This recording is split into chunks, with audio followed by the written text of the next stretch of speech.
ਮੈਂ ਆਪਣੀ ਕੁੜੀ ਨਾਲ ਇੱਕ ਵਿਧਵਾ ਵਰਗੀ ਜ਼ਿੰਦਗੀ ਬਿਤਾ ਰਹੀ ਸੀ। ਮੇਰੀ 16 ਸਾਲਾ ਬੇਟੀ, ਜੋ ਕਿ ਹੁਣ ਕਾਲਜ ਜਾਣ ਲੱਗੀ ਸੀ, ਅਕਸਰ ਆਪਣੇ ਪਿਤਾ ਦੇ ਬਾਰੇ ਵਿੱਚ ਸਵਾਲ ਪੁੱਛਦੀ, ਪਰ ਮੈਂ ਉਸਨੂੰ ਕੋਈ ਜਵਾਬ ਨਹੀਂ ਦੇ ਸਕਦੀ ਸੀ।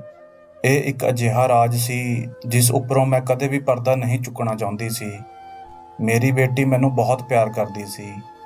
ਉਹ ਸ਼ਾਮ ਨੂੰ ਸੌਣ ਤੋਂ ਪਹਿਲਾਂ ਮੇਰੇ ਕੋਲ ਮੇਰੇ ਮੇਜ਼ 'ਤੇ ਸਾਰੀਆਂ ਚੀਜ਼ਾਂ ਤਿਆਰ ਕਰਕੇ ਰੱਖ ਦਿੰਦੀ। ਉਹ ਕਿਸੇ ਨਰਸ ਦੀ ਤਰ੍ਹਾਂ ਮੇਰਾ ਖਿਆਲ ਰੱਖਦੀ ਸੀ। ਸਾਰੇ ਰਿਸ਼ਤੇਦਾਰ ਕਹਿੰਦੇ ਸਨ ਕਿ ਤੇਰੀ ਬੇਟੀ ਤੇਰੇ ਲਈ ਬੁਢਾਪੇ ਦਾ ਸਹਾਰਾ ਬਣੇਗੀ, ਅਤੇ ਇਹ ਗੱਲ ਠੀਕ ਵੀ ਸੀ। ਪਰ ਮੈਨੂੰ ਕੁਝ ਦਿਨਾਂ ਤੋਂ ਲੱਗ ਰਿਹਾ ਸੀ ਕਿ ਮੇਰੀ ਬੇਟੀ ਪਹਿਲਾਂ ਵਰਗੀ ਨਹੀਂ ਰਹੀ। ਉਸਦੇ ਚਿਹਰੇ ਤੋਂ ਉਸਦੀ ਮੁਸਕਰਾਹਟ ਗਾਇਬ ਹੈ, ਅਤੇ ਨਾ ਹੀ ਉਹ ਜ਼ਿਆਦਾ ਆਪਣੀਆਂ ਸਹੇਲੀਆਂ ਨਾਲ ਮਿਲਣਾ ਜੁਲਣਾ ਪਸੰਦ ਕਰਦੀ ਹੈ। ਉਹ ਬਸ ਗੁੰਮਸੁੰਮ ਹੀ ਰਹਿੰਦੀ ਹੈ। ਉਸਦੀਆਂ ਇਹਨਾਂ ਆਦਤਾਂ ਨੇ ਮੈਨੂੰ ਪਰੇਸ਼ਾਨ ਕਰ ਦਿੱਤਾ ਸੀ। ਅੱਜ ਵੀ ਉਹ ਮੇਰੇ ਸਾਹਮਣੇ ਬੈਠੀ ਸੀ, ਮੇਰੇ ਮੇਜ਼ 'ਤੇ ਕੁਝ ਸਾਮਾਨ ਸੈੱਟ ਕਰ ਰਹੀ ਸੀ ਕਿ ਅਚਾਨਕ ਬੋਲੀ, "ਮੰਮੀ, ਤੁਹਾਡਾ ਵਿਆਹ ਕਦੋਂ ਹੋਇਆ ਸੀ?" ਮੈਂ ਉਸਨੂੰ ਕਿਹਾ, "ਤੂੰ ਹਮੇਸ਼ਾ ਅਜਿਹੀਆਂ ਗੱਲਾਂ ਕਿਉਂ ਪੁੱਛਦੀ ਰਹਿੰਦੀ ਹੈ?" ਉਹ ਬੋਲੀ, "ਮੰਮੀ, ਦੱਸੋ ਨਾ, ਪਾਪਾ ਕਿੱਥੇ ਹਨ?" ਮੈਂ ਕਿਹਾ, "ਤੇਰੇ ਪਾਪਾ ਰੱਬ ਨੂੰ ਪਿਆਰੇ ਹੋ ਗਏ ਹਨ। ਹੁਣ ਉਹ ਸਾਡੇ ਕੋਲ ਕਦੇ ਵੀ ਨਹੀਂ ਆ ਸਕਦੇ। ਚੰਗਾ ਇਹੀ ਹੋਵੇਗਾ ਕਿ ਤੂੰ ਉਹਨਾਂ ਨੂੰ ਯਾਦ ਕਰਨਾ ਛੱਡ ਦੇ। ਉਹਨਾਂ ਦੀ ਆਤਮਾ ਨੂੰ ਦੁੱਖ ਨਾ ਦੇ।" ਉਸਨੇ ਕਿਹਾ, "ਨਹੀਂ ਮੰਮੀ, ਤੁਸੀਂ ਮੈਨੂੰ ਸਭ ਕੁਝ ਦੱਸੋ। ਆਖਰ ਉਹਨਾਂ ਨੂੰ ਕੀ ਹੋਇਆ ਸੀ? ਮੈਂ ਉਹਨਾਂ ਲਈ ਰੱਬ ਅੱਗੇ ਅਰਦਾਸ ਕਰਨਾ ਚਾਹੁੰਦੀ ਹਾਂ। ਉਹ ਤਾਂ ਮੇਰੇ ਪਿੱਛੇ ਹੀ ਪੈ ਗਈ।" ਮੈਂ ਕਿਹਾ, "ਤੈਨੂੰ ਜਿੰਨੀ ਗੱਲ ਦੱਸੀ ਗਈ ਹੈ ਉਸਨੂੰ ਸੁਣ ਕੇ ਹੀ ਚੁੱਪ ਹੋ ਜਾਇਆ ਕਰ।" ਹਰ ਵਾਰ ਦੀ ਤਰ੍ਹਾਂ ਮੈਨੂੰ ਗੁੱਸਾ ਆ ਗਿਆ। ਮੇਰੀ ਬੇਟੀ ਮੈਨੂੰ ਰੋਜ਼ ਇੱਕ ਹੀ ਸਵਾਲ ਪੁੱਛਦੀ ਰਹਿੰਦੀ ਸੀ ਕਿ ਉਸਦੇ ਪਿਤਾ ਕਿੱਥੇ ਹਨ, ਅਤੇ ਮੈਂ ਰੋਜ਼ ਹੀ ਉਸਨੂੰ ਟਾਲ ਦਿੰਦੀ ਸੀ। ਪਰ ਹੁਣ ਐਵੇਂ ਲੱਗਦਾ ਸੀ ਜਿਵੇਂ ਇਹ ਸਭ ਕੁਝ ਉਸ ਤੋਂ ਲੁਕਾਉਣਾ ਮੁਸ਼ਕਿਲ ਹੋ ਗਿਆ ਹੈ।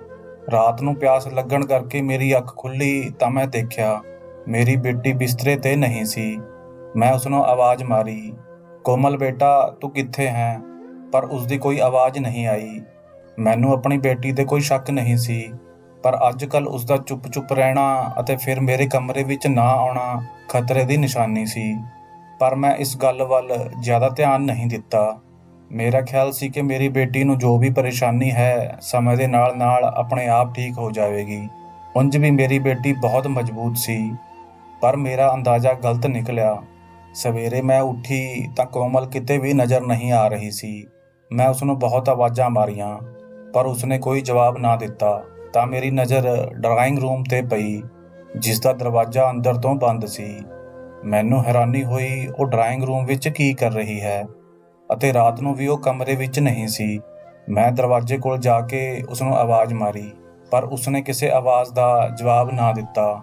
ਤੰਗ ਆ ਕੇ ਮੈਂ ਸਾਡੇ ਗੁਆਂਢ ਵਿੱਚ ਰਹਿੰਦੇ ਇੱਕ ਆਦਮੀ ਨੂੰ ਬੁਲਾਇਆ, ਜੋ ਬਿਜਲੀ ਦਾ ਕੰਮ ਵੀ ਕਰਦਾ ਸੀ ਅਤੇ ਕਾਰਪੈਂਟਰ ਵੀ ਸੀ। ਇਸ ਤੋਂ ਪਹਿਲਾਂ ਕਿ ਉਹ ਦਰਵਾਜ਼ਾ ਖੋਲ੍ਹਦਾ, ਮੇਰੀ ਬੇਟੀ ਨੇ ਦਰਵਾਜ਼ਾ ਅੰਦਰ ਤੋਂ ਆਪ ਹੀ ਖੋਲ੍ਹ ਦਿੱਤਾ। ਮੈਂ ਦੇਖਿਆ ਉਸਦੀਆਂ ਅੱਖਾਂ ਵਿੱਚ ਅਲੱਗ ਕਿਸਮ ਦੀ ਚਮਕ ਸੀ। ਉਸਦੇ ਚਿਹਰੇ 'ਤੇ ਬਹੁਤ ਸਕੂਨ ਫੈਲਿਆ ਹੋਇਆ ਸੀ। ਮੈਂ ਕਾਰਪੈਂਟਰ ਨੂੰ ਇਹ ਦੱਸਣਾ ਠੀਕ ਨਹੀਂ ਸਮਝਿਆ ਕਿ ਮੇਰੀ ਬੇਟੀ ਦਰਵਾਜ਼ਾ ਕਿਉਂ ਨਹੀਂ ਖੋਲ੍ਹ ਰਹੀ ਸੀ। ਮੈਂ ਉਸਨੂੰ ਇਹੀ ਕਿਹਾ ਕਿ ਕਮਰੇ ਦੀ ਚਾਬੀ ਨਹੀਂ ਮਿਲ ਰਹੀ ਸੀ। ਮੇਰੀ ਬੇਟੀ ਨੂੰ ਸਾਹਮਣੇ ਦੇਖ ਕੇ ਉਹ ਸਾਰੀ ਗੱਲ ਸਮਝ ਗਿਆ ਸੀ, ਇਸ ਲਈ ਆਪ ਹੀ ਘਰ ਤੋਂ ਬਾਹਰ ਚਲਾ ਗਿਆ। ਦਰਵਾਜ਼ਾ ਬੰਦ ਕਰਨ ਤੋਂ ਬਾਅਦ ਮੈਂ ਕੋਮਲ ਨੂੰ ਝਿੜਕਣਾ ਸ਼ੁਰੂ ਕੀਤਾ। "ਇਹ ਕੀ ਬਦਤਮੀਜ਼ੀ ਹੈ? ਮੈਂ ਕਦੋਂ ਤੋਂ ਦਰਵਾਜ਼ਾ ਖੜਕਾ ਰਹੀ ਹਾਂ, ਤੈਨੂੰ ਆਵਾਜ਼ਾਂ ਮਾਰ ਰਹੀ ਹਾਂ। ਤੈਨੂੰ ਕੁਝ ਅਹਿਸਾਸ ਵੀ ਹੈ ਕਿ ਤੇਰੀ ਬੁੱਢੀ ਮਾਂ ਦੀ ਕੀ ਹਾਲਤ ਹੈ?" ਮੈਨੂੰ ਆਪਣੀਆਂ ਹੱਡੀਆਂ ਅਤੇ ਜੋੜਾਂ ਦਾ ਦਰਦ ਯਾਦ ਆਉਣ ਲੱਗਿਆ, ਜਿਸ ਕਰਕੇ ਮੇਰੇ ਤੋਂ ਉੱਠਿਆ ਵੀ ਨਹੀਂ ਜਾਂਦਾ ਸੀ। ਸਾਰਾ ਦਿਨ ਬਿਸਤਰੇ 'ਤੇ ਪਈ ਰਹਿੰਦੀ ਸੀ। ਬੜੀ ਮੁਸ਼ਕਿਲ ਨਾਲ ਆਪਣੇ ਕਾਰੋਬਾਰ ਦਾ ਹਿਸਾਬ-ਕਿਤਾਬ ਦੇਖ ਰਹੀ ਸੀ। ਮੇਰੀ ਬੇਟੀ ਨੇ ਕਿਹਾ, "ਮੰਮੀ, ਮੈਨੂੰ ਮਾਫ਼ ਕਰ ਦਿਓ। ਮੈਨੂੰ ਪਤਾ ਹੀ ਨਹੀਂ ਚੱਲਿਆ ਕਿ ਤੁਸੀਂ ਦਰਵਾਜ਼ਾ ਖੜਕਾ ਰਹੇ ਹੋ।" ਮੈਂ ਕਿਹਾ, "ਕਿਉਂ ਬਈ, ਤੂੰ ਅਜਿਹਾ ਕੀ ਕੰਮ ਕਰ ਰਹੀ ਸੀ ਕਿ ਤੈਨੂੰ ਦਰਵਾਜ਼ਾ ਖੜਕਣ ਦੀ ਆਵਾਜ਼ ਹੀ ਨਹੀਂ ਆਈ?" ਮੈਂ ਪਾਗਲਾਂ ਦੀ ਤਰ੍ਹਾਂ ਆਵਾਜ਼ਾਂ ਮਾਰ ਰਹੀ ਹਾਂ। ਮੇਰਾ ਸਾਰਾ ਗੁੱਸਾ ਉਸ 'ਤੇ ਨਿਕਲਿਆ। ਉਸਨੇ ਝੁਕੀਆਂ ਹੋਈਆਂ ਨਜ਼ਰਾਂ ਨਾਲ ਕਿਹਾ, "ਮੰਮੀ, ਪਲੀਜ਼ ਮੈਨੂੰ ਮਾਫ਼ ਕਰ ਦਿਓ। ਅੱਗੇ ਤੋਂ ਅਜਿਹਾ ਨਹੀਂ ਹੋਵੇਗਾ।" ਉਹ ਤਾਂ ਮੇਰੇ ਨਾਲ ਨਜ਼ਰਾਂ ਵੀ ਨਹੀਂ ਮਿਲਾ ਪਾ ਰਹੀ ਸੀ। ਉਸਦੀਆਂ ਗੱਲਾਂ ਨੇ ਮੈਨੂੰ ਹੋਰ ਵੀ ਸ਼ੱਕ ਕਰਨ ਲਗਾ ਦਿੱਤਾ ਸੀ। ਪਰ ਮੈਂ ਕੀ ਦੱਸਾਂ, ਇਹਨਾਂ ਦਿਨਾਂ ਵਿੱਚ ਮੇਰੀ ਸਿਹਤ ਦੀ ਕੀ ਹਾਲਤ ਸੀ।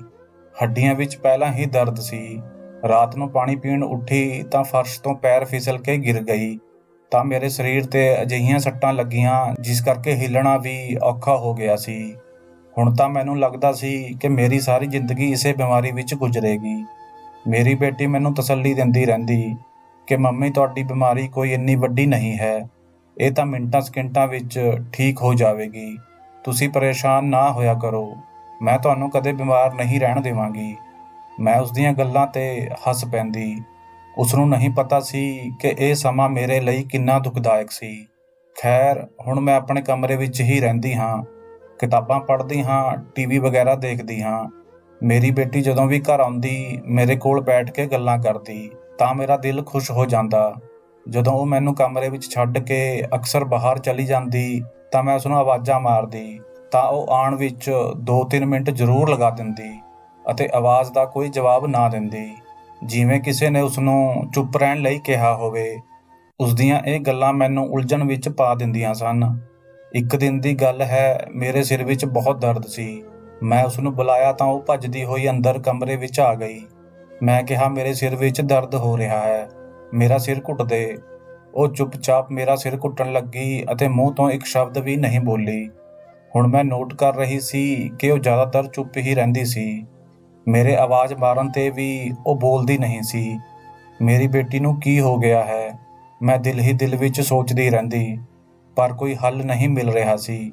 ਮੈਂ ਕਮਜ਼ੋਰਾਂ ਦੀ ਤਰ੍ਹਾਂ ਬੈੱਡ 'ਤੇ ਲੇਟੀ ਰਹਿੰਦੀ ਅਤੇ ਆਰਾਮ ਕਰਦੀ ਰਹਿੰਦੀ, ਜਾਂ ਫਿਰ ਉਸ ਬੇਟੀ ਬਾਰੇ ਸੋਚਦੀ ਰਹਿੰਦੀ ਜਿਸ ਦਾ ਮੈਂ ਬਚਪਨ ਵਿੱਚ ਖਿਆਲ ਨਹੀਂ ਰੱਖਿਆ ਅਤੇ ਪਿਆਰ ਨਹੀਂ ਦਿੱਤਾ ਸੀ।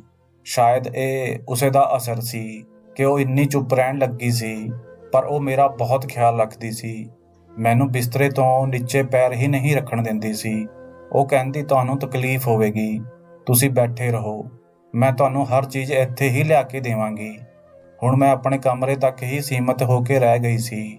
ਮੇਰੇ ਸ਼ੱਕੀ ਦਿਮਾਗ ਵਿੱਚ ਤਰ੍ਹਾਂ-ਤਰ੍ਹਾਂ ਦੇ ਖਿਆਲ ਆਉਣ ਲੱਗੇ ਸਨ। ਮੈਂ ਸੋਚਣ ਲੱਗੀ ਕਿ ਆਖਰ ਮੇਰੀ ਬੇਟੀ ਮੈਨੂੰ ਕਮਰੇ ਵਿੱਚੋਂ ਕਿਉਂ ਨਹੀਂ ਨਿਕਲਣ ਦਿੰਦੀ। ਇੱਕ ਦਿਨ ਮੈਂ ਅਨੂ ਨੂੰ ਕਿਹਾ ਕਿ ਨਿਰਮਲਾ ਨੂੰ ਬੁਲਾ ਕੇ ਲਿਆਵੇ। ਨਿਰਮਲਾ ਨਾਲ ਮੇਰੀ ਪੁਰਾਣੀ ਜਾਣ ਪਛਾਣ ਸੀ। ਮੈਂ ਆਪਣੀ ਬੇਟੀ ਦੇ ਜਾਣ ਤੋਂ ਬਾਅਦ ਨਿਰਮਲਾ ਨੂੰ ਸਾਰੀ ਗੱਲ ਦੱਸੀ। ਨਿਰਮਲਾ ਮੈਨੂੰ ਕਹਿਣ ਲੱਗੀ, ਤੈਨੂੰ ਪਰੇਸ਼ਾਨ ਹੋਣ ਦੀ ਕੋਈ ਜ਼ਰੂਰਤ ਨਹੀਂ ਹੈ, ਮੈਂ ਤੇਰੀ ਬੇਟੀ 'ਤੇ ਨਜ਼ਰ ਰੱਖਾਂਗੀ। ਤੂੰ ਚੱਲ ਫਿਰ ਨਹੀਂ ਸਕਦੀ ਤਾਂ ਕੀ ਹੋਇਆ, ਮੈਂ ਤੇਰੀਆਂ ਅੱਖਾਂ ਅਤੇ ਕੰਨ ਬਣ ਕੇ ਇਸ ਘਰ ਵਿੱਚ ਰਹਾਂਗੀ।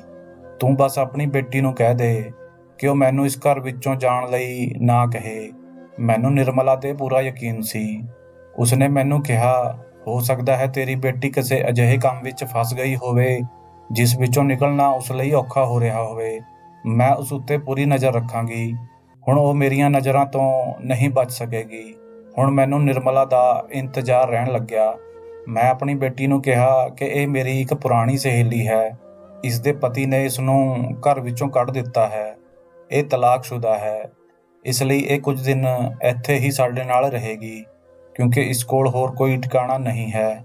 ਤੂੰ ਇਸ ਦਾ ਖਿਆਲ ਰੱਖੀਂ ਅਤੇ ਇਸ ਨੂੰ ਆਪਣੇ ਨਾਲ ਹੀ ਰੱਖੀਂ। ਕੋਮਲ ਨਿਰਮਲਾ ਨੂੰ ਦੇਖ ਕੇ ਪਰੇਸ਼ਾਨ ਹੋ ਗਈ ਅਤੇ ਬੋਲੀ ਕਿ ਮੰਮੀ, ਇਹ ਆਂਟੀ ਹੁਣ ਮੇਰੇ ਨਾਲ ਹੀ ਰਹਿਣਗੇ। ਉਸ ਦੀ ਪਰੇਸ਼ਾਨੀ ਦੀ ਵਜ੍ਹਾ ਮੈਨੂੰ ਅਤੇ ਨਿਰਮਲਾ ਨੂੰ ਚੰਗੀ ਤਰ੍ਹਾਂ ਸਮਝ ਆ ਗਈ ਸੀ। ਮੈਂ ਕਿਹਾ, ਹਾਂ, ਹੁਣ ਨਿਰਮਲਾ ਇੱਥੇ ਰਹੇਗੀ ਅਤੇ ਤੂੰ ਹਰ ਕੰਮ ਇਹਨਾਂ ਤੋਂ ਪੁੱਛ ਕੇ ਕਰਨਾ ਹੈ। ਅਜਿਹਾ ਨਾ ਹੋਵੇ ਕਿ ਤੂੰ ਇਹਨਾਂ ਦੀ ਗੱਲ ਨਾ ਮੰਨੇ, ਨਹੀਂ ਤਾਂ ਮੈਂ ਤੇਰੇ ਨਾਲ ਨਾਰਾਜ਼ ਹੋ ਜਾਵਾਂਗੀ। ਉਸਨੇ ਕਿਹਾ, ਠੀਕ ਹੈ ਮੰਮੀ, ਜਿਵੇਂ ਤੁਸੀਂ ਕਹੋਗੇ ਉਸੇ ਤਰ੍ਹਾਂ ਹੋਵੇਗਾ। ਇਹ ਕਹਿ ਕੇ ਉਹ ਆਪਣੇ ਕਮਰੇ ਵਿੱਚ ਚਲੀ ਗਈ। ਨਿਰਮਲਾ ਕਹਿਣ ਲੱਗੀ ਕਿ ਅੱਜ ਮੈਂ ਤੇਰੇ ਕਮਰੇ ਵਿੱਚ ਹੀ ਸੋ ਜਾਂਦੀ ਹਾਂ, ਪਰ ਮੈਂ ਅਜਿਹਾ ਨਹੀਂ ਚਾਹੁੰਦੀ ਸੀ। ਮੈਂ ਨਿਰਮਲਾ ਨੂੰ ਕਿਹਾ, ਤੂੰ ਮੇਰੀ ਬੇਟੀ ਦੇ ਕਮਰੇ ਵਿੱਚ ਜਾ ਕੇ ਹੀ ਰਹਿ, ਤਾਂ ਜੋ ਉਸ ਦੀ ਖੈਰ ਖਬਰ ਮੈਨੂੰ ਪਤਾ ਚੱਲਦੀ ਰਹੇ। ਨਿਰਮਲਾ ਨੇ ਕਿਹਾ, ਠੀਕ ਹੈ, ਮੈਂ ਤੈਨੂੰ ਇੱਕ-ਇੱਕ ਪਲ ਦੀ ਖਬਰ ਦੱਸਦੀ ਰਹਾਂਗੀ। ਮੈਨੂੰ ਪੂਰਾ ਯਕੀਨ ਹੈ 2-3 ਦਿਨਾਂ ਵਿੱਚ ਹੀ ਤੇਰੀ ਬੇਟੀ ਦਾ ਰਾਜ਼ ਪਤਾ ਚੱਲ ਜਾਵੇਗਾ। ਅਗਲੇ ਦਿਨ ਨਿਰਮਲਾ ਕੋਮਲ ਦੇ ਕਮਰੇ ਵਿੱਚ ਹੀ ਸੀ। ਨਿਰਮਲਾ ਨੇ ਸਾਰੀ ਰਾਤ ਜਾਗ ਕੇ ਦੇਖਿਆ ਕਿ ਕੋਮਲ ਕੀ ਕਰਦੀ ਹੈ, ਪਰ ਕੋਮਲ ਨੇ ਕੋਈ ਅਜਿਹਾ ਕੰਮ ਨਹੀਂ ਕੀਤਾ ਜਿਸ ਨਾਲ ਨਿਰਮਲਾ ਨੂੰ ਕਿਸੇ ਵੀ ਤਰ੍ਹਾਂ ਦਾ ਸਬੂਤ ਮਿਲ ਸਕੇ। ਅਗਲੇ ਦਿਨ ਮੈਂ ਨਿਰਮਲਾ ਨੂੰ ਪੁੱਛਿਆ ਤਾਂ ਉਹ ਕਹਿਣ ਲੱਗੀ, ਮੈਨੂੰ ਲੱਗਦਾ ਹੈ ਤੇਰੀ ਬੇਟੀ ਸਾਡੇ ਪਲਾਨ ਦੇ ਬਾਰੇ ਵਿੱਚ ਸਮਝ ਗਈ ਹੈ। ਚੰਗਾ ਹੋਵੇਗਾ ਕਿ ਮੈਂ 1 ਹਫ਼ਤੇ ਦੇ ਬਾਅਦ ਦੁਬਾਰਾ ਆਵਾਂ, ਨਹੀਂ ਤਾਂ ਇਹ ਸਤਰਕ ਹੋ ਜਾਵੇਗੀ ਅਤੇ ਕਦੇ ਵੀ ਆਪਣੇ ਆਪ ਨੂੰ ਫੜਨ ਨਹੀਂ ਦੇਵੇਗੀ। ਤੂੰ ਇਸ ਨੂੰ ਕਹਿ ਦੇ ਕਿ ਨਿਰਮਲਾ ਕੁਝ ਦਿਨ ਬਾਅਦ ਦੁਬਾਰਾ ਆਵੇਗੀ। ਤਾਂ ਜੋ ਇਹ ਚੁਕੰਨੀ ਨਾ ਰਹੇ ਅਤੇ ਕੋਈ ਅਜਿਹੀ ਗਲਤੀ ਕਰੇ ਜਿਸ ਨਾਲ ਮੈਂ ਉਸਨੂੰ ਫੜ ਲਵਾਂ। ਨਿਰਮਲਾ ਦੀ ਗੱਲ ਵੀ ਠੀਕ ਸੀ। ਮੈਂ ਆਪਣੀ ਬੇਟੀ ਨੂੰ ਕਿਹਾ ਕਿ ਨਿਰਮਲਾ ਹੁਣ ਹਮੇਸ਼ਾ ਲਈ ਇੱਥੋਂ ਚਲੀ ਜਾਵੇਗੀ, ਬਸ ਤੂੰ ਇੱਕ ਦਿਨ ਹੋਰ ਉਸਨੂੰ ਬਰਦਾਸ਼ਤ ਕਰ ਲੈ। ਮੇਰਾ ਖਿਆਲ ਸੀ ਕਿ ਅੱਜ ਦੀ ਰਾਤ ਨਿਰਮਲਾ ਨੂੰ ਮੈਂ ਆਪਣੇ ਕਮਰੇ ਵਿੱਚ ਰੱਖਾਂਗੀ ਅਤੇ ਫਿਰ ਅੱਧੀ ਰਾਤ ਨੂੰ ਨਿਰਮਲਾ ਨੂੰ ਕਹਾਂਗੀ ਕਿ ਉਹ ਜਾ ਕੇ ਕੋਮਲ ਦੇ ਕਮਰੇ ਵਿੱਚ ਦੇਖੇ ਕਿ ਉਹ ਕੀ ਕਰ ਰਹੀ ਹੈ। ਨਿਰਮਲਾ ਨੇ ਵੀ ਸੋਚ ਲਿਆ ਸੀ ਕਿ ਉਹ ਅੱਜ ਕੋਮਲ ਬਾਰੇ ਕੋਈ ਨਾ ਕੋਈ ਸੁਰਾਗ ਲੱਭ ਕੇ ਹੀ ਰਹੇਗੀ। ਅੱਧੀ ਰਾਤ ਦਾ ਸਮਾਂ ਸੀ। ਕੋਮਲ ਮੇਰੇ ਤੋਂ ਦੂਰ ਦੂਜੇ ਕਮਰੇ ਵਿੱਚ ਸੋ ਰਹੀ ਸੀ। ਮੈਂ ਨਿਰਮਲਾ ਨੂੰ ਕਿਹਾ ਕਿ ਉਹ ਉੱਠ ਕੇ ਜਾਵੇ ਅਤੇ ਜਾ ਕੇ ਕੋਮਲ ਦੇ ਕਮਰੇ ਵਿੱਚ ਦੇਖੇ। ਨਿਰਮਲਾ ਚਲੀ ਗਈ ਅਤੇ ਬਹੁਤ ਦੇਰ ਬਾਅਦ ਜਦੋਂ ਵਾਪਸ ਆਈ ਤਾਂ ਕਹਿਣ ਲੱਗੀ, ਮੈਂ ਤੇਰੀ ਬੇਟੀ ਦੇ ਕਮਰੇ ਵਿੱਚ ਚੱਕਰ ਲਗਾ ਕੇ ਆਈ ਹਾਂ। ਮੈਂ ਬੇਚੈਨੀ ਨਾਲ ਉਸਨੂੰ ਪੁੱਛਿਆ, ਤਾਂ ਫਿਰ ਕੀ ਨਤੀਜਾ ਮਿਲਿਆ? ਉਹ ਕਿਸੇ ਮੁੰਡੇ ਦੇ ਚੱਕਰ ਵਿੱਚ ਤਾਂ ਨਹੀਂ ਪੈ ਗਈ? ਉਸਨੇ ਕਿਹਾ, ਕਮਰੇ ਦੀਆਂ ਸਾਰੀਆਂ ਲਾਈਟਾਂ ਬੰਦ ਹਨ, ਪਰ ਕਮਰੇ ਵਿੱਚੋਂ ਇੱਕ ਅਜੀਬ ਜਿਹੀ ਆਵਾਜ਼ ਆ ਰਹੀ ਹੈ। ਲੱਗਦਾ ਹੈ ਕਮਰੇ ਵਿੱਚ ਕੋਈ ਹੋਰ ਵੀ ਹੈ। ਉਸਨੇ ਕਿਹਾ, ਮੈਂ ਜਾ ਕੇ ਦਰਵਾਜ਼ਾ ਖੜਕਾਉਂਦੀ ਹਾਂ। ਜੇਕਰ ਉਸਨੇ ਖੋਲ੍ਹ ਦਿੱਤਾ ਤਾਂ ਇਸ ਦਾ ਮਤਲਬ ਇਹ ਹੈ ਕਿ ਉਹ ਇਕੱਲੀ ਹੈ। ਜੇਕਰ ਨਾ ਖੋਲ੍ਹਿਆ ਤਾਂ ਫਿਰ ਤੂੰ ਸਮਝ ਲਈਂ। ਮੈਂ ਕਿਹਾ, ਠੀਕ ਹੈ, ਤੂੰ ਜਾ ਕੇ ਉਸਦਾ ਦਰਵਾਜ਼ਾ ਖੜਕਾ। ਉਸਨੂੰ ਕਹਿ ਕਿ ਮੇਰੀ ਤਬੀਅਤ ਖਰਾਬ ਹੈ। ਮੇਰੇ ਕਹਿਣ 'ਤੇ ਉਹ ਚਲੀ ਗਈ। ਉਸਨੇ ਕੋਮਲ ਨੂੰ ਡਰਾਉਣ ਦੀ ਸਕੀਮ ਬਣਾ ਲਈ ਸੀ। ਉਸਨੇ ਦਰਵਾਜ਼ਾ ਖੜਕਾਇਆ ਅਤੇ ਕੋਮਲ ਨੂੰ ਕਿਹਾ, ਤੇਰੀ ਮਾਂ ਤੈਨੂੰ ਬੁਲਾ ਰਹੀ ਹੈ। ਉਸਨੂੰ ਬਹੁਤ ਦਰਦ ਹੋ ਰਿਹਾ ਹੈ। ਕੋਮਲ ਨੇ ਫਟਾਫਟ ਦਰਵਾਜ਼ਾ ਖੋਲ੍ਹਿਆ ਅਤੇ ਭੱਜਦੀ ਹੋਈ ਮੇਰੇ ਕੋਲ ਆਈ ਅਤੇ ਨਿਰਮਲਾ ਉਸਦੇ ਕਮਰੇ ਦੀ ਤਲਾਸ਼ੀ ਲੈਣ ਲੱਗੀ। ਮੈਂ ਬਹੁਤ ਦੇਰ ਤੱਕ ਉਸਨੂੰ ਆਪਣੇ ਕੋਲ ਬਿਠਾਈ ਰੱਖਿਆ ਅਤੇ ਉਸਨੂੰ ਕਿਹਾ, ਮੈਂ ਬਹੁਤ ਪਰੇਸ਼ਾਨ ਹਾਂ। ਤੇਰੀਆਂ ਗੱਲਾਂ ਕਰਕੇ ਅੱਜ-ਕੱਲ੍ਹ ਮੈਨੂੰ ਚੈਨ ਨਾਲ ਨੀਂਦ ਨਹੀਂ ਆਉਂਦੀ। ਮੇਰੀਆਂ ਗੱਲਾਂ ਸੁਣ ਕੇ ਉਹ ਰੋਣ ਲੱਗੀ ਅਤੇ ਕਹਿਣ ਲੱਗੀ, ਮੰਮੀ, ਤੁਹਾਨੂੰ ਪਰੇਸ਼ਾਨ ਕਰਨਾ ਮੇਰਾ ਮਕਸਦ ਨਹੀਂ ਹੈ। ਤੁਸੀਂ ਦੱਸੋ ਮੇਰੇ ਤੋਂ ਕੀ ਗਲਤੀ ਹੋਈ ਹੈ? ਉਹ ਮੇਰੇ ਸਾਹਮਣੇ ਹੱਥ ਜੋੜ ਕੇ ਮੇਰੇ ਤੋਂ ਪੁੱਛ ਰਹੀ ਸੀ, ਪਰ ਮੈਂ ਉਸਨੂੰ ਦੱਸ ਨਹੀਂ ਪਾ ਰਹੀ ਸੀ ਕਿ ਮੈਨੂੰ ਉਸ 'ਤੇ ਕੀ ਸ਼ੱਕ ਹੈ। ਥੋੜ੍ਹੀ ਦੇਰ ਬਾਅਦ ਨਿਰਮਲਾ ਆ ਗਈ।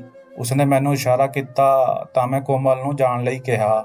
ਕੋਮਲ ਦੇ ਜਾਣ ਤੋਂ ਬਾਅਦ ਨਿਰਮਲਾ ਨੇ ਦੱਸਿਆ ਕਿ ਉਸਦੇ ਕਮਰੇ ਵਿੱਚ ਅਜਿਹੀ ਕੋਈ ਚੀਜ਼ ਨਹੀਂ ਹੈ ਜਿਸ ਨਾਲ ਅਸੀਂ ਉਸ ਉੱਤੇ ਸ਼ੱਕ ਕਰੀਏ, ਜਾਂ ਫਿਰ ਇਹ ਕਹੀਏ ਕਿ ਉਹ ਕਿਸੇ ਮੁੰਡੇ ਨਾਲ ਗੱਲਬਾਤ ਕਰਦੀ ਹੈ, ਕਿਉਂਕਿ ਉਸ ਕੋਲ ਤਾਂ ਫੋਨ ਵੀ ਨਹੀਂ ਹੈ। ਨਿਰਮਲਾ ਦੀ ਗੱਲ ਵੀ ਠੀਕ ਸੀ, ਪਰ ਕੋਮਲ ਦਾ ਬਦਲਿਆ ਹੋਇਆ ਵਿਵਹਾਰ ਬਿਨਾਂ ਵਜ੍ਹਾ ਨਹੀਂ ਹੋ ਸਕਦਾ ਸੀ। ਅਗਲੇ ਦਿਨ ਨਿਰਮਲਾ ਨੇ ਜਾਣਾ ਸੀ। ਉਸਦੇ ਜਾਣ ਤੋਂ ਬਾਅਦ ਕੋਮਲ ਮੇਰੇ ਕਮਰੇ ਵਿੱਚ ਆ ਗਈ ਅਤੇ ਕਹਿਣ ਲੱਗੀ, ਮੰਮੀ, ਮੈਨੂੰ ਚੰਗਾ ਨਹੀਂ ਲੱਗਦਾ ਕਿ ਮੇਰੇ ਹੁੰਦੇ ਹੋਏ ਤੁਸੀਂ ਇਕੱਲੇ ਸੌਵੋ, ਅਤੇ ਜੇਕਰ ਮੈਨੂੰ ਪੜ੍ਹਾਈ ਕਰਨੀ ਹੋਵੇਗੀ ਤਾਂ ਮੈਂ ਰਾਤ ਨੂੰ ਉੱਠ ਕੇ ਆਪਣੇ ਕਮਰੇ ਵਿੱਚ ਚਲੀ ਜਾਵਾਂਗੀ। ਹਾਲੇ ਵੀ ਮੈਨੂੰ ਉਸਦਾ ਮਕਸਦ ਸਮਝ ਨਹੀਂ ਆ ਰਿਹਾ ਸੀ। ਫਿਲਹਾਲ ਮੈਂ ਉਸਨੂੰ ਆਪਣੇ ਕਮਰੇ ਵਿੱਚ ਬਿਠਾ ਲਿਆ। ਹੁਣ ਉਹ ਸਾਰੀ ਰਾਤ ਮੈਨੂੰ ਕਹਾਣੀਆਂ ਸੁਣਾਉਂਦੀ ਅਤੇ ਕਦੇ ਤਰ੍ਹਾਂ-ਤਰ੍ਹਾਂ ਦੀਆਂ ਚੀਜ਼ਾਂ ਖਿਲਾਉਣ ਦੀ ਕੋਸ਼ਿਸ਼ ਕਰਦੀ। ਇੱਕ ਦਿਨ ਮੈਨੂੰ ਥੋੜ੍ਹੀ ਜਿਹੀ ਸੱਟ ਲੱਗ ਗਈ।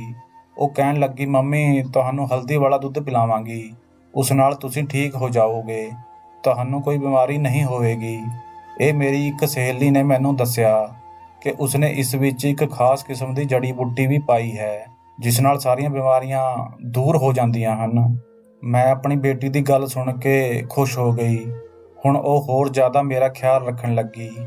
ਉਹ ਦੁੱਧ ਦਾ ਗਲਾਸ ਲੈ ਕੇ ਆਈ ਜਿਸ ਵਿੱਚ ਹਲਦੀ ਮਿਲੀ ਹੋਈ ਸੀ। ਮੈਂ ਇੱਕ-ਇੱਕ ਘੁੱਟ ਕਰਕੇ ਦੁੱਧ ਪੀ ਲਿਆ। ਇੰਜ ਲੱਗ ਰਿਹਾ ਸੀ ਜਿਵੇਂ ਮੇਰੇ ਜੋੜਾਂ ਨੂੰ ਆਰਾਮ ਮਿਲ ਰਿਹਾ ਹੋਵੇ। ਦੁੱਧ ਦਾ ਗਲਾਸ ਖਤਮ ਹੋਣ ਤੋਂ ਬਾਅਦ ਮੈਨੂੰ ਬਹੁਤ ਗੂੜ੍ਹੀ ਨੀਂਦ ਆਈ। ਮੈਂ ਸਾਰੀ ਰਾਤ ਬਹੁਤ ਆਰਾਮ ਨਾਲ ਸੋਈ। ਅਜਿਹਾ ਲੱਗ ਰਿਹਾ ਸੀ ਜਿਵੇਂ ਮੇਰੇ ਸਰੀਰ ਵਿੱਚ ਸਾਰੇ ਦਰਦ ਗਾਇਬ ਹੋ ਗਏ ਹਨ। ਮੈਂ ਸਵੇਰੇ ਉੱਠੀ ਤਾਂ ਆਪਣੇ ਆਪ ਨੂੰ ਬਹੁਤ ਠੀਕ ਮਹਿਸੂਸ ਕੀਤਾ। ਮੈਂ ਸਮਝ ਗਈ ਸੀ ਕਿ ਮੇਰੀ ਬੇਟੀ ਨੇ ਸੱਚਮੁੱਚ ਹੀ ਮੈਨੂੰ ਕੋਈ ਚੰਗੀ ਦਵਾਈ ਦਿੱਤੀ ਹੈ। ਹੁਣ ਰੋਜ਼ ਇਹੀ ਹੋਣ ਲੱਗਾ। ਮੇਰੀ ਬੇਟੀ ਰੋਜ਼ ਰਾਤ ਨੂੰ ਮੇਰੇ ਕੋਲ ਆਉਂਦੀ ਅਤੇ ਮੈਨੂੰ ਹਲਦੀ ਵਾਲਾ ਦੁੱਧ ਦਿੰਦੀ ਅਤੇ ਮੈਂ ਉਸਨੂੰ ਪੀ ਕੇ ਆਰਾਮ ਨਾਲ ਸੋ ਜਾਂਦੀ। ਪਰ ਫਿਰ ਵੀ ਮੈਂ ਆਪਣੀ ਬੇਟੀ ਵੱਲੋਂ ਕੁਝ ਬੇਚੈਨ ਸੀ। ਮੈਨੂੰ ਇੰਜ ਲੱਗਦਾ ਸੀ ਜਿਵੇਂ ਉਹ ਮੇਰੇ ਤੋਂ ਕੁਝ ਲੁਕੋ ਰਹੀ ਹੈ ਜਾਂ ਮੈਨੂੰ ਕੁਝ ਕਹਿਣਾ ਚਾਹੁੰਦੀ ਹੈ, ਪਰ ਮੈਂ ਫਿਰ ਵੀ ਚੁੱਪ ਰਹੀ। ਮੈਂ ਸਹੀ ਸਮਾਂ ਆਉਣ ਦਾ ਇੰਤਜ਼ਾਰ ਕਰ ਰਹੀ ਸੀ। ਉਂਝ ਵੀ ਨਿਰਮਲਾ ਨੇ ਕਿਹਾ ਸੀ ਕਿ ਉਹ ਅਗਲੇ ਹਫ਼ਤੇ ਤੱਕ ਆ ਜਾਵੇਗੀ। ਇੱਕ ਰਾਤ ਕੋਮਲ ਮੇਰੇ ਕਮਰੇ ਵਿੱਚ ਦੁੱਧ ਦਾ ਗਲਾਸ ਲੈ ਕੇ ਆਈ। ਮੇਰੇ ਹੱਥ ਕੰਬਦੇ ਰਹਿੰਦੇ ਸਨ, ਇਸ ਲਈ ਦੁੱਧ ਦਾ ਗਲਾਸ ਮੇਰੇ ਹੱਥਾਂ ਵਿੱਚੋਂ ਛੁੱਟ ਗਿਆ ਅਤੇ ਡੁੱਲ ਗਿਆ। ਇਹ ਦੇਖ ਕੇ ਕੋਮਲ ਦੇ ਚਿਹਰੇ ਦਾ ਰੰਗ ਉੱਡ ਗਿਆ। ਉਸਨੂੰ ਦੇਖ ਕੇ ਇੰਜ ਲੱਗ ਰਿਹਾ ਸੀ ਜਿਵੇਂ ਮੇਰੇ ਹੱਥਾਂ ਵਿੱਚੋਂ ਦੁੱਧ ਨਾ ਡਿੱਗਿਆ ਹੋਵੇ। ਬਲਕਿ ਸੋਨੇ ਦਾ ਪਾਣੀ ਗਿਰ ਗਿਆ ਹੋਵੇ। ਉਸਦੀ ਉੱਡੀ ਹੋਈ ਰੰਗਤ ਦੇਖ ਕੇ ਮੈਨੂੰ ਬਹੁਤ ਹੈਰਾਨੀ ਹੋਈ। ਮੈਂ ਕਿਹਾ, ਕੋਮਲ, ਅਜਿਹਾ ਕੀ ਹੋ ਗਿਆ ਹੈ? ਤੂੰ ਇੰਨਾ ਕਿਉਂ ਡਰ ਗਈ? ਦੁੱਧ ਹੀ ਹੈ ਬੇਟੀ, ਹੋਰ ਲਿਆ। ਮੇਰੀ ਗੱਲ ਸੁਣ ਕੇ ਉਹ ਰਸੋਈ ਵਿੱਚ ਚਲੀ ਗਈ, ਪਰ ਉਸਦੇ ਚਿਹਰੇ 'ਤੇ ਪਰੇਸ਼ਾਨੀ ਸਾਫ਼-ਸਾਫ਼ ਝਲਕ ਰਹੀ ਸੀ। ਜਦੋਂ ਉਹ ਵਾਪਸ ਆਈ ਤਾਂ ਉਸਦੇ ਹੱਥ ਵਿੱਚ ਰੂੰ ਸੀ। ਉਸਨੇ ਬੜੇ ਆਰਾਮ ਨਾਲ ਉਹ ਗਿਰਿਆ ਹੋਇਆ ਦੁੱਧ ਰੂੰ ਨਾਲ ਸਾਫ਼ ਕੀਤਾ, ਫਿਰ ਉਸਨੂੰ ਬਾਹਰ ਲੈ ਜਾਣ ਲੱਗੀ। ਮੈਂ ਆਪਣੇ ਦਿਮਾਗ ਵਿੱਚ ਕੁਝ ਸੋਚਣ ਲੱਗੀ ਕਿ ਕੱਲ੍ਹ ਕੀ ਕਰਨਾ ਹੈ। ਅਗਲੇ ਦਿਨ ਜਦੋਂ ਅਨੂ ਦੁੱਧ ਦਾ ਗਲਾਸ ਲੈ ਕੇ ਆਈ ਤਾਂ ਮੈਂ ਉਸਨੂੰ ਕਿਹਾ, ਬੇਟੀ, ਮੈਂ ਇਹ ਦੁੱਧ ਨਹੀਂ ਪੀ ਸਕਦੀ। ਤੂੰ ਇਸ ਦੇ ਵਿੱਚ ਚੀਨੀ ਨਹੀਂ ਪਾਉਂਦੀ ਹੈ। ਜਾ ਕੇ ਚੀਨੀ ਲੈ ਕੇ ਆ। ਮੇਰੇ ਕਹਿਣ 'ਤੇ ਉਹ ਰਸੋਈ ਵਿੱਚ ਚਲੀ ਗਈ। ਜਦੋਂ ਕਿ ਮੈਂ ਫਟਾਫਟ ਉਸ ਵਿੱਚੋਂ ਥੋੜ੍ਹਾ ਜਿਹਾ ਦੁੱਧ ਇੱਕ ਬੋਤਲ ਵਿੱਚ ਪਾ ਲਿਆ ਅਤੇ ਬੋਤਲ ਨੂੰ ਆਪਣੇ ਸਿਰਹਾਣੇ ਥੱਲੇ ਲੁਕੋ ਲਿਆ ਅਤੇ ਉਸਦੇ ਵਾਪਸ ਆਉਣ 'ਤੇ ਉਸ ਬਾਕੀ ਬਚੇ ਦੁੱਧ ਵਿੱਚ ਚੀਨੀ ਪਾ ਕੇ ਦੁੱਧ ਵੀ ਪੀ ਲਿਆ। ਅਗਲੇ ਦਿਨ ਨਿਰਮਲਾ ਨੇ ਵੀ ਆਉਣਾ ਸੀ। ਉਹ 1 ਹਫ਼ਤੇ ਬਾਅਦ ਆ ਗਈ ਤਾਂ ਮੈਂ ਸਾਰੀ ਕਹਾਣੀ ਉਸਦੇ ਸਾਹਮਣੇ ਰੱਖੀ। ਉਸਨੇ ਕਿਹਾ, ਮੈਨੂੰ ਪੱਕਾ ਯਕੀਨ ਹੈ ਕਿ ਤੇਰੀ ਬੇਟੀ ਤੈਨੂੰ ਗੂੜ੍ਹੀ ਨੀਂਦ ਵਿੱਚ ਸੁਲਾਉਣ ਤੋਂ ਬਾਅਦ ਕਿਸੇ ਨੂੰ ਮਿਲਣ ਜਾਂਦੀ ਹੈ ਜਾਂ ਕੋਈ ਗੱਲਬਾਤ ਕਰਦੀ ਹੈ, ਇਸ ਲਈ ਉਹ ਤੈਨੂੰ ਦੱਸ ਨਹੀਂ ਪਾ ਰਹੀ। ਨਿਰਮਲਾ ਦੀ ਗੱਲ ਬਿਲਕੁਲ ਠੀਕ ਸੀ। ਬੇਟੀ ਦੀ ਸੇਵਾ ਨਾਲ ਮੈਨੂੰ ਨੀਂਦ ਤਾਂ ਬਹੁਤ ਚੰਗੀ ਆਉਂਦੀ ਸੀ, ਪਰ ਉਸ ਤੋਂ ਬਾਅਦ ਕੀ ਹੁੰਦਾ ਸੀ ਉਸ ਬਾਰੇ ਮੈਨੂੰ ਕੁਝ ਵੀ ਪਤਾ ਨਹੀਂ ਰਹਿੰਦਾ ਸੀ ਅਤੇ ਮੇਰੀ ਤਬੀਅਤ ਵੀ ਬਿਲਕੁਲ ਠੀਕ ਰਹਿੰਦੀ ਸੀ।